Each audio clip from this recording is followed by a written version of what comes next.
Welcome to Ranger Stories. My name is Tennyson Easted. I'm the creator of Jump Rangers, and this is a weekly show where we read, edit, and discuss things written in the Jump Rangers universe. Today, we're going to be reading from Datadecks 5 and onward. The Datadecks are a series of micro supplements that I've written for the Patreon for Jump Rangers, and I'm probably going to be picking them back up. I took a hiatus while I was working on the novel. We've edited the novel on stream. I have some work to do on it, a new draft to do. But there's been a lot of work to do lately, and I think I need something a little bit more bite-sized to feed the Patreon in the meantime. And the data decks were a lot of fun, so I think we're going to get back on those. Anyhow, we're going to do Data Deck 5, which is Rockman character creation, and then see how far we get from there. I do have some appointments later tonight, so we won't go too late, but we'll get some stuff done. There's some fun things to talk about. Data Deck 9 is the Saurian cuisine hazard chart, which is a personal favorite of mine, so I'm hoping it's exactly what it sounds like. Yeah, let's get started. Let's get cooking. Shall we? So on my screen here, I have the character creation stuff for Jump Rangers, just to make sure that I keep it side by side and I keep it balanced when it comes to how Rockmen are created. You're playing a child Rockman. I don't know if anybody's even read this. I don't know if I've read it since I wrote it. So let's take a little look, shall we? Data deck file, Rockman character creation, forged by the elements. Stewards of the richest Octonium deposits in the known galaxy and patrons of the Mistling Nomads, the Rockmans are first mentioned in Chapter 8, the Storyteller's Tool Chest of the Jump Rangers core book, and are further developed in Intel file of Mice and Mandibles. Observers of the cosmos, far-seeing mystics, and stalwart guardians of their homeworld, mature Rockmans never need or want to leave the radioactive comforts of planet Rock. Besides, a fully realized Rockman adult can do so many things on such a large scale that any Jump Rangers running around with that character would wind up having nothing to do themselves.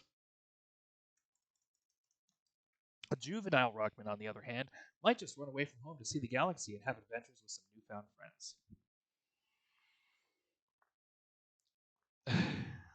I got a supportive message from Federico, so I'll pass that along. Step 1, picking your character's name. When a Rockman takes a name, it's always for the benefit of some alien they met along the way.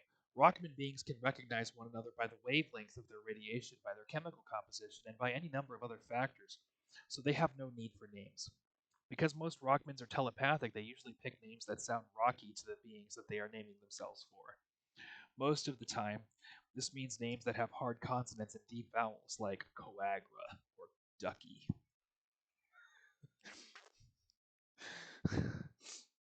It's cute. Ducky is a good. It's got low vowels. It's got lots of consonants. We like Ducky. Step 2, picking your character's age. Being made of rock, Rockmans don't age on the same timetable as humans do. What's more, they mature in different ways. Rockman player characters are always between 1 and 800 years old, because by the time a Rockman reaches 800, they require a steady diet of Octonium radiation to stay alive. Until that age, they require exposure to Octonium for nourishment, and a Rockman always needs steady exposure to a source of Octonium radiation to heal from their injuries. But how does this work? Every single day, a Rockman who is away from planet Rock must sit and relax in the presence of an unshielded Octonium crystal with no distraction for 1 minute per each year they've been alive. Every day a Rockman fails to do this, they take 1 point of damage. Note on healing. If a Rockman is injured, they can heal 1 point of damage for each uninterrupted day they spend in this manner. When a Rockman is on planet Rock, the planet's radiation makes rest unnecessary. What's more, Rockman beings heal 1 point of damage every hour.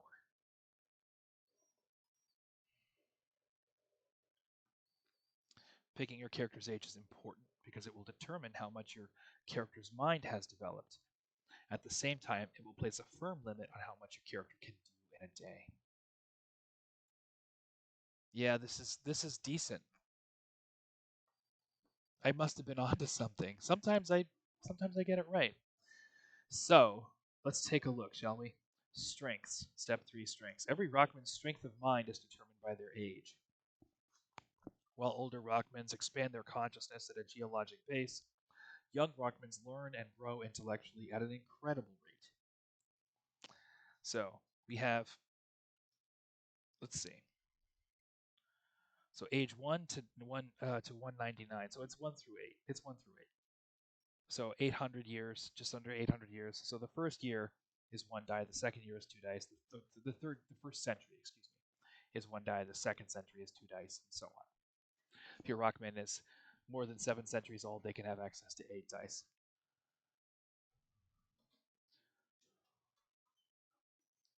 Oh, so this is no, you don't get points to spend. Interesting. Oh no, here it is. Here it is.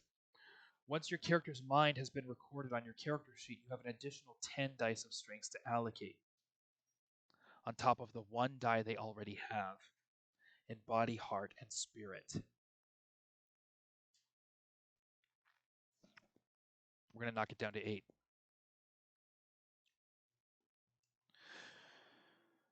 We're going to knock it down to 8.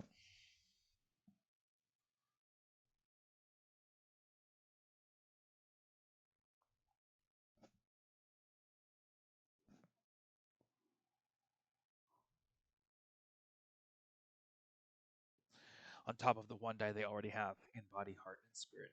Your character's strength of mind is limited by their age and is a function.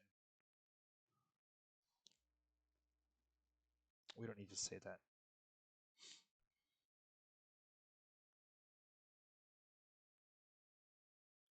Rockman characters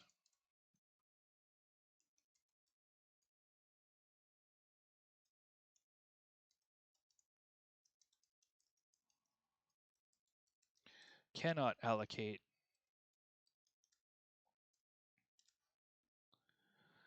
additional dice to mind.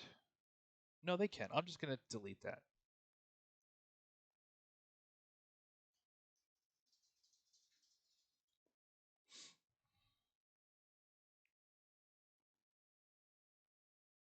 No.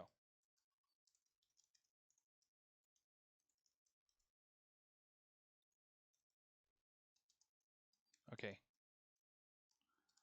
There we go.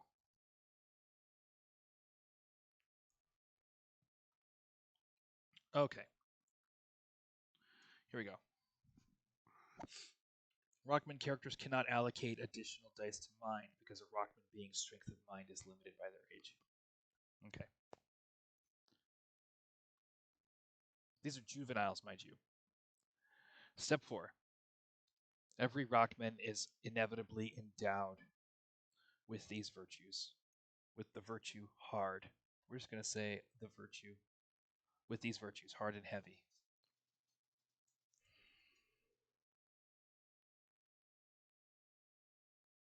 I think they should have both of those. They're not that useful. That's fine. Training.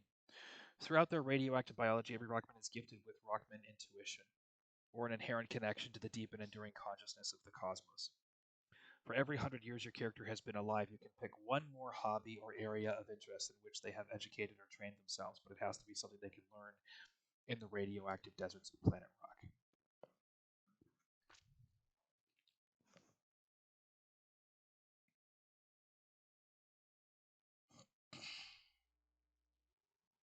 This is a great. I don't really think there's a whole lot to add here.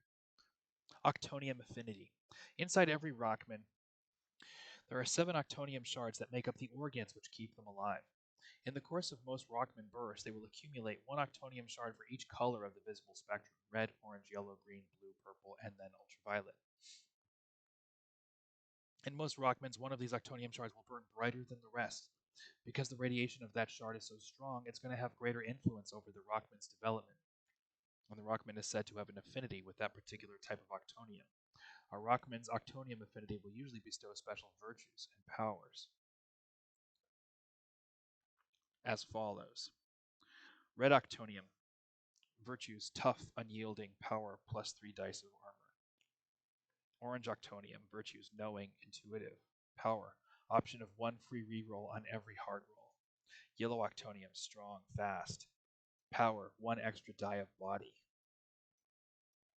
Green Octonium, virtues, compassionate, trustworthy. Power, 1 extra die of heart. Blue Octonium, virtues, powerful, charged. Power, if the Rockman can focus without interruption, they can charge up a lightning attack, which will then do 1 die of damage for every round the Rockman spent charging. To hit a target, the Rockman must make a victorious attack roll according to the normal rules of combat, and the Rockman's energy must be unleashed during the same combat round in which the Rockman loses focus. The Rockman loses focus and does not release the energy. The charged up damage will be inflicted upon the Rockman themselves at the end of the combat round. Purple Octonium, virtues, focused, curious, power, 1 extra die of mind. Ultraviolet, virtues, powerful, intuitive, power, 1 extra die of spirit. You know what? These characters are a little bit broken, but they're broken in kind of a White Wolf kind of way. Rounding out your character. Unlike humans, Rockmans mature very slowly, so they usually don't change very much from 1 year to the next. Because of this, the differences between one Rockman child and the next aren't as profound as the differences between human kids. With that said, there is one very important detail to work out. What kind of mineral is your Rockman made of? Figure it out, look up the mineral's properties, and write the name of that stone or gem under your character's virtues. Try thinking about how that mineral would behave if it were a person. Be sure to use your Rockman's mineral as a virtue anytime you can get away with it. It's heavy handed.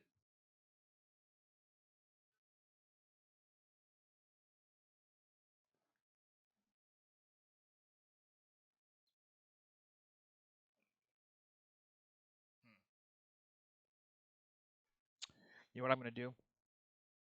It's not going to make me popular, but I think I'm going to take those 8 dice and knock them down to 6 because I think these characters need some. We're just going to knock down the strengths a little bit because I think it is rock. It's going to physically change very slowly. Um, I kind of like everything I did with the virtues.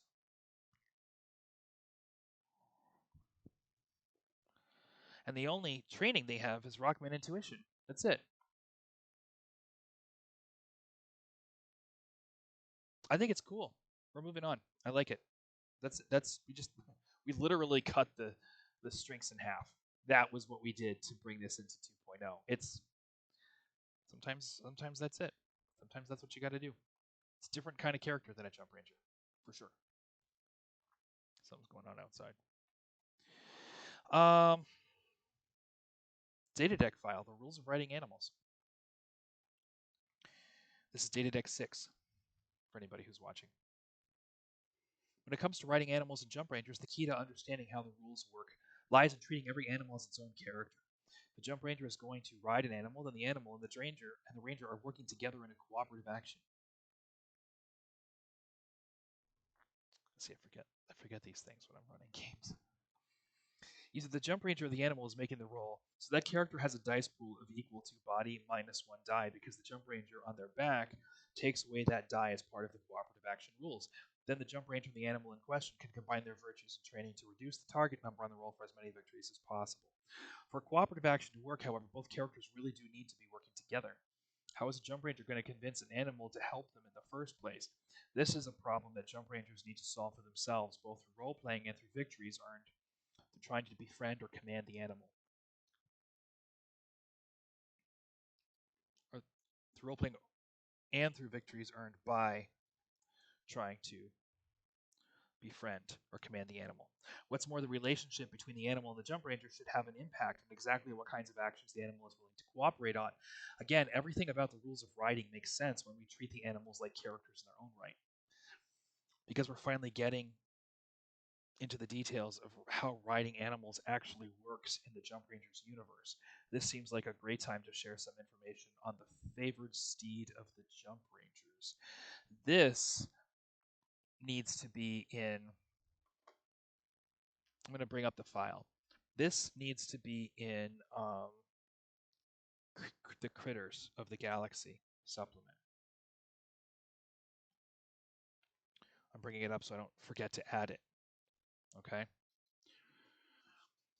The loon fox. Notoriously friendly and easily trained, the loon fox is a big, energetic fox-like animal with a silver pelt that has evolved to hunt the star mites and the other critters that live on asteroids and in hostile environments.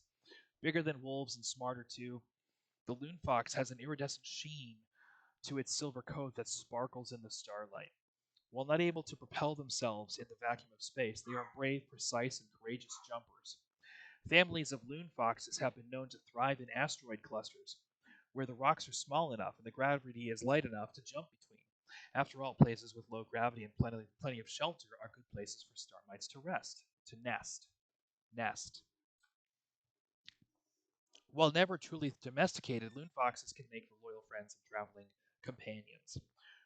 Rangers have befriended these animals in the past, and a retired jump ranger by the name of Hunter has started breeding and training loon foxes on the surface of Planet Link for other rangers to befriend. When a ranger goes looking for Hunter, the thing to know is that they don't actually live at Pax's base. Instead, they travel the surface of Link between loon fox burrows and help the animals find star mites and other food. Getting a loon fox from Hunter means finding them and then befriending one of Hunter's loon foxes in the barren and dangerous wilderness of Planet Link. Note, loon foxes are too powerful to be purchased as alien pets during character creation. If you want one, you'll need to find and befriend one on your own, or you'll need to go to Planet Link, find Hunter, and convince them to help you. Homeworld unknown, whereabouts found in space, diet carnivore, body 8 dice, heart 4 dice, mind 2 dice, spirit 1 die. Yeah.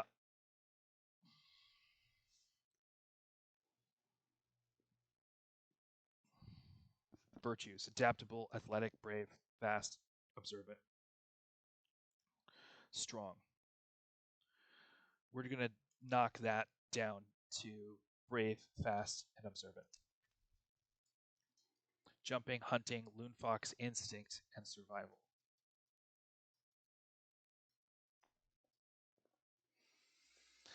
I'm going to take a look and see if I put instinct on the Starmite, because I am kind of getting away from giving characters basic training apart from, like, I don't have common knowledge anymore with the Jump Rangers. So let's just take a look and see if the Starmite has Starmite Instinct or not. So a lot of things they don't. Let's get rid of Loon Fox Instinct.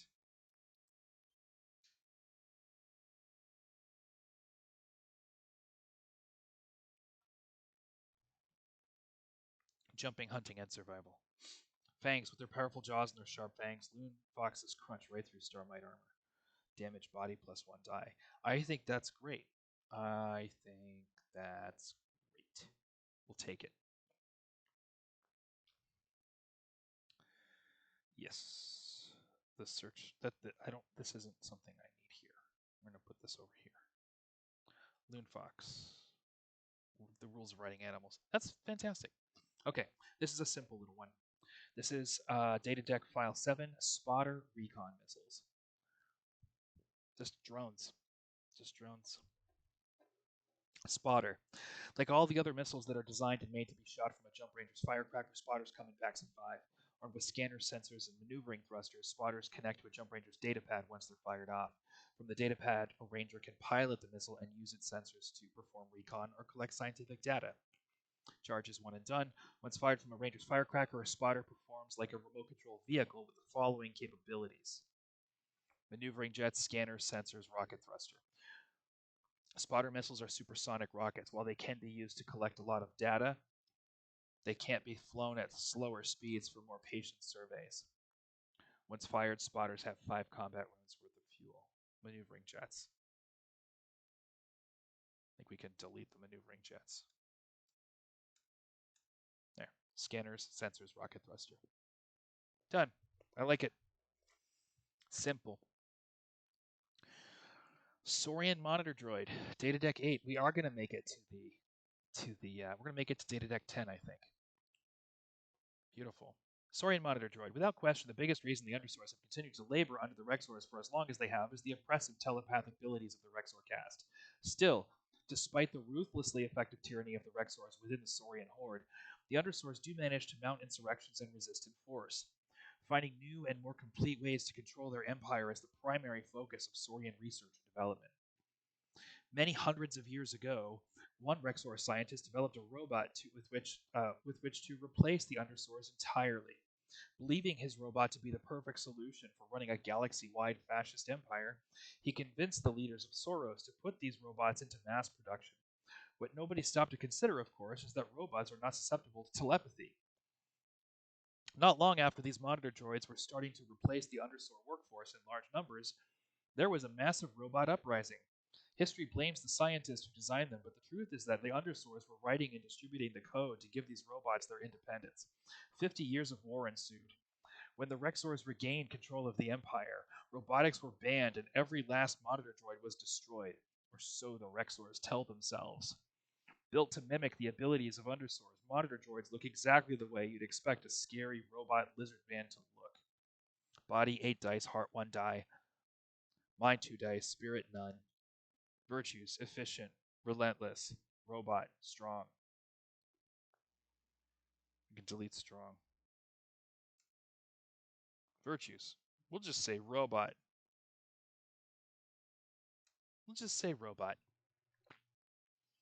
Training, extermination, manual labor, manufacturing, repair, Saurian horde.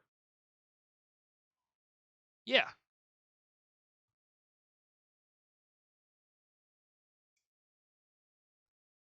Extermination, manual labor, manufacturing, repair, Saurian horde. Robot. That's great. Sold. Save it. Datadeck file 9. We're gonna get to Datadeck file 10, which was my stretch goal for today, to tell you the truth. Datadeck file, the Saurian cuisine hazard chart. Ever since the Undersor food truck was mentioned in Chapter 8, the Storyteller's Toy Chest of the Jump Rangers core book, every team of Rangers has had that one kid who insists on stuffing their face with alien food. I will credit the rookies with not eating alien food yet. Alien food is for aliens. Not everything goes in your mouth, dude. That's what it says. Foolish Rangers, behold the consequences of your careless actions. We don't need that. That was me being giddy. I'm still giddy. I think it's funny, but no. So just not alien food is for aliens. Not everything goes in your mouth, dude.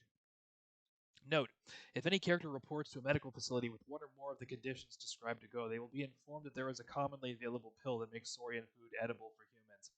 It's called trichomine, and taking it before eating saurian cuisine negates every effect on this chart except for number 8. The Saurian cuisine hazard chart. Every time a character eats saurian food of any kind, roll 1 die and see what comes of your experiments with saurian cuisine. Number 1, delicious.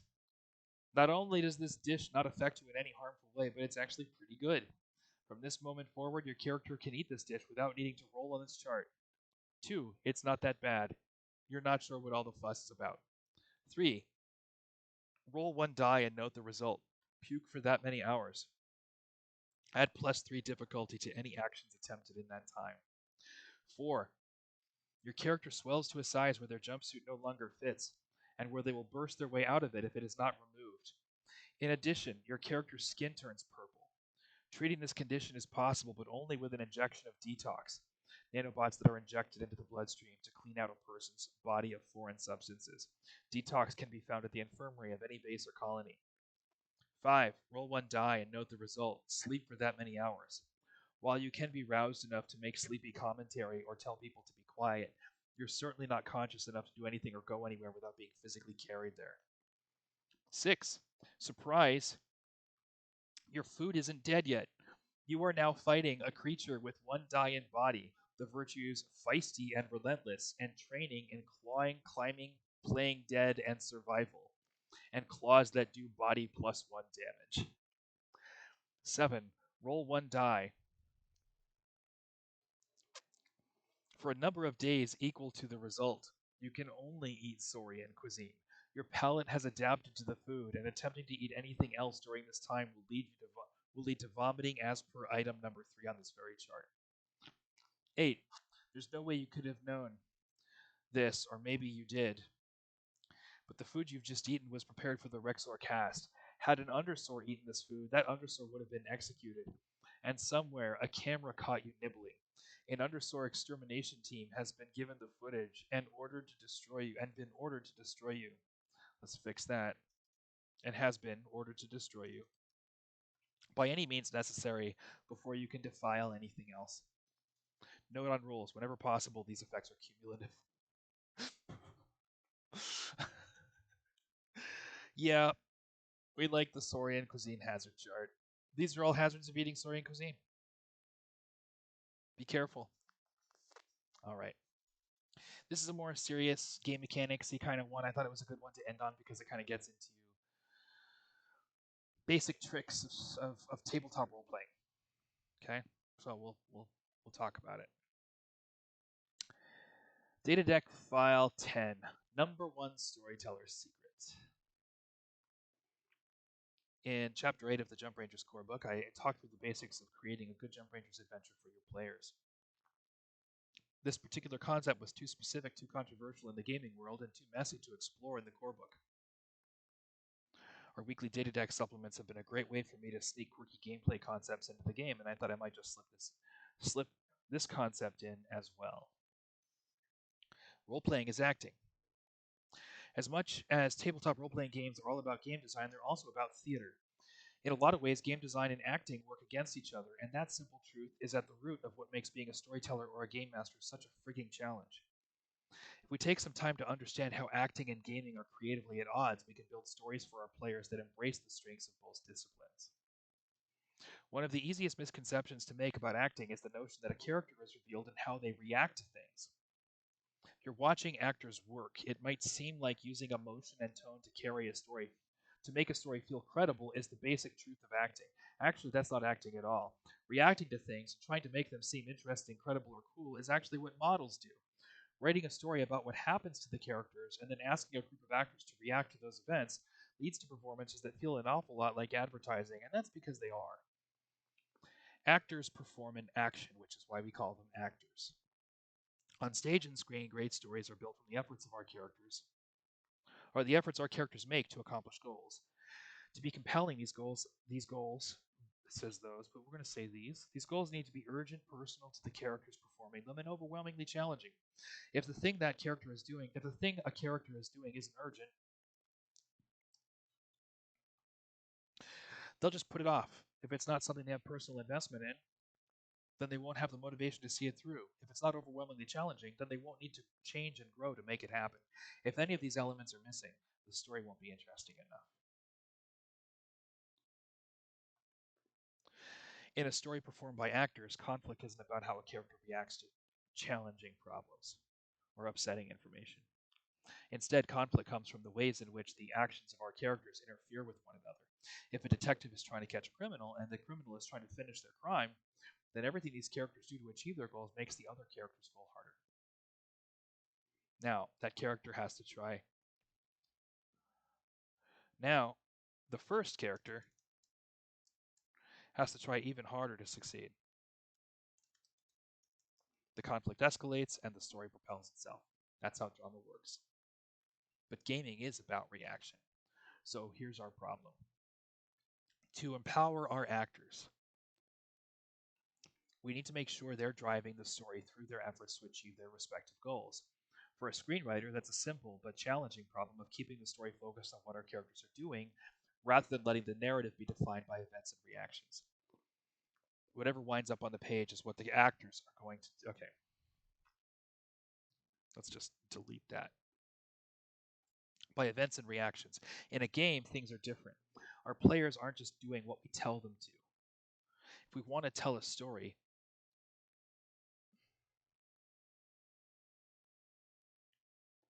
this is a little confusing.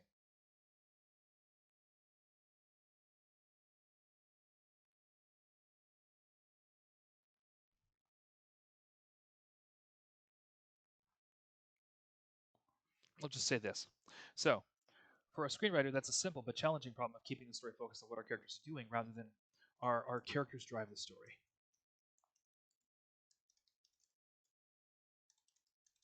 rather than the story driving the characters.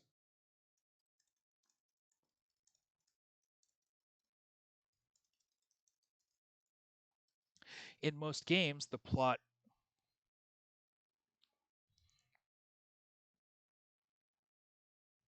because the screenplay is telling the because the screenplay is telling the actor what to do,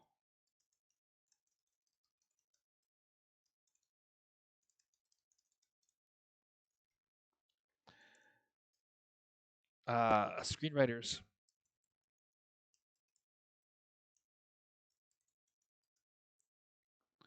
don't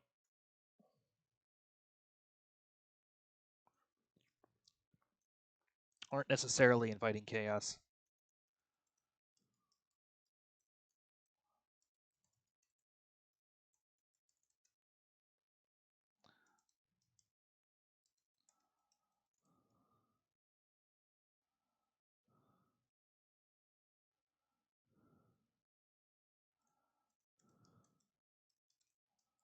Okay, we're gonna give me one sec. The story box the characters in. Okay, here we go. To empower our actors, we need to make sure they're driving the story through their efforts to achieve their respective goals. For a screenwriter, that's a simple but challenging problem of keeping the story focused on what our characters are doing rather than letting the narrative be defined by events and reactions. Because the screenplay is telling the actor what to do, screenwriters aren't necessarily inviting chaos by letting our characters drive the story instead of letting the story box the characters in. In most games, the plot is like a very cleverly disguised maze. While the player feels like they're in a world of limitless possibility, they're actually being directed to make very specific decisions in very specific ways. When we play a computer game, the gameplay itself is part of what helps funnel the players into the gameplay loops, the emotional investments, and the decisions that define the story. But when we're playing a computer game, we're not acting. Digital gameplay isn't about performing a character, it's about performing the tasks the game demands of us. Have you ever noticed the lengths to which players in a tabletop role playing game will go in order to circumvent or seize control of the plot? Reacting to the plot is never going to be as satisfying as creating it for ourselves. On some level, the players know that. They're trying to break out of the story because they want to play a more proactive role. Game design is the enemy of drama because it forces the characters into a state of reaction. More often than not, the players rebel against the game system for that reason, the game design for that reason. Solving this problem is probably the hardest part of being a storyteller. Give the people what they want. There's a way to bridge the gap between gaming and acting, and it starts in the character creation process. Let your players tell you what they want their character to do, what the characters to do. As part of the character creation process, help your players talk through the personal missions of their characters. Find out what your characters are actually trying to achieve, and help each player narrow down the goal of their character into something specific, actionable, and clear. Once your players find missions for their characters, you know what they're going to do. You already know what they're going to do. You have a good sense of where the story will go as a storyteller, of where that characters of where the story will go in the hands of those characters.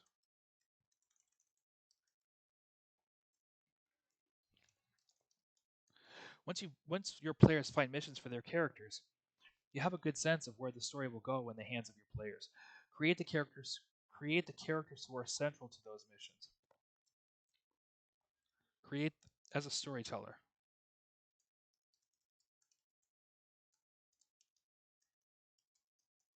Create the non-player characters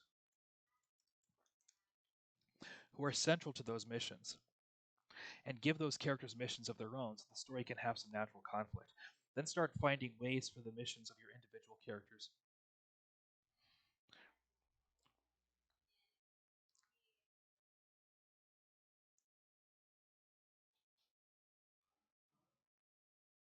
Then start thinking of ways for the missions of your heroes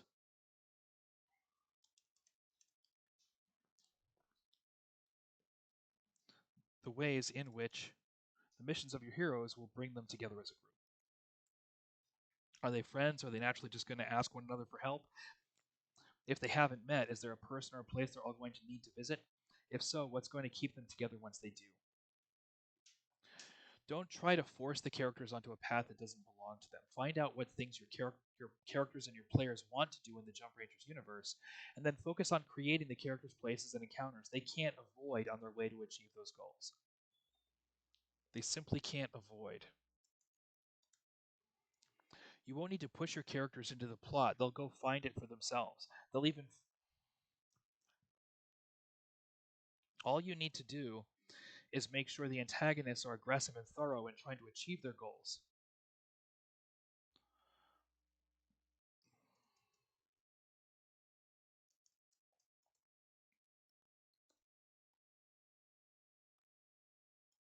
Once your heroes start making themselves a threat, threatening the goals of the antagonists,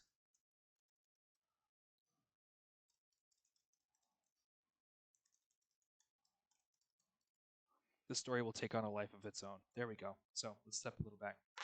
All you need to do is make sure the antagonists are aggressive and thorough in trying to achieve their own goals, their own objectives. I use the word goals so much. Once your heroes start threatening the goals of the antagonist, the story will take on a life of its own. Your characters will wind up confronting their enemies in organic ways. So long as you know what resources those enemies can bring to bear, you'll be well prepared as a storyteller.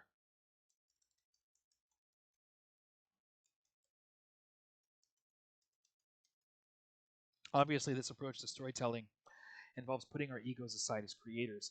It involves a much deeper partnership with our players, and some players will need more help than others when it comes to building a satisfying mission and arc for their characters. For their character, for their respective, for their character. Personally, I think it's more than worth it. Combining the best parts of gaming with the best parts of acting is for me the whole magic of tabletop role playing. What does it mean? While it's okay to interrupt the efforts of your rangers with an urgent distress call or an attack from a Saurian extermination team who's.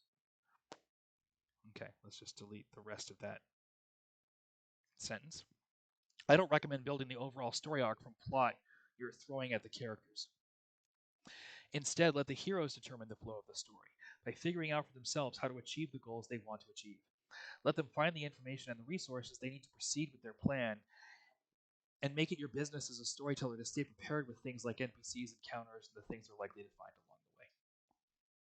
For example, instead of basing the story around a colony that needs to be relocated because it's under attack, let a character become a jump ranger so they can move their home colony out of harm's way or drive away the Saurians or the Loom or whatever it is once and for all.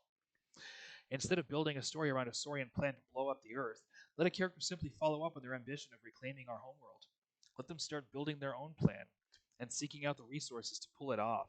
If the Saurians are going to blow up the planet and just mine the chunks left over, let them start developing that technology as a response to the success of the characters. That's pretty funny. If a character wants to head out into the galaxy and find new alien species who might be able to help humanity with the Saurians and the Loom, don't start the adventure with a clue as to where they might find one. Figure out what that planet looks like for yourself and prepare that information, and then let the heroes start looking and asking around for themselves. When they finally check some place where that information is likely to be, like a database of Saurian scout information, for example, then you know what they're going to find. A humble disclaimer. Not everyone wants the same things from tabletop role playing, and this approach to storytelling isn't going to work for everyone. Personally, I've worked in theater and film for as long as I've been playing games. My theater friends were the first people I played with, and the games we played were always just as focused on acting and storytelling as they were on game mechanics. While I work hard to bring those values to Jump Rangers and to give players of every age a stage for imagination and play, not everybody plays in the same way. If I'm being honest with myself, the actual reason these ideas never made it into the storytelling chapter of the Jump Rangers core book is that they're weighed down by some pretty bold assumptions about the people who play the game. On the other hand, just because these ideas are a little niche doesn't mean they're not worth sharing. That's why I love these data decks so much. I can include all the weird little details that don't really fit anywhere else. Like any other part of Jump Rangers, the role playing game, players can take it or leave it. In Jump Rangers, the point is always to have fun. keeping my story in the hands of my players is a big part of what keeps Jump Rangers fun for me. Maybe it'll do the same for you. And that is that. That's a good session. I've got to post all this stuff. I have to do some editing and things. Thank you very much for watching. We're not going to be playing on Saturday. I have a screenwriting gig that I'm going to be diving into. I have a bunch of other stuff to do as well. It's going to be busy week. I have to catch up on my social media. But we'll be back on Monday with the rookies. So and of course the Rangers Roost. So 10 a.m. on Monday, Los Angeles time for the Rangers Roost. 2:30 p.m. for the rookies. In the meantime, don't be a stranger, Ranger.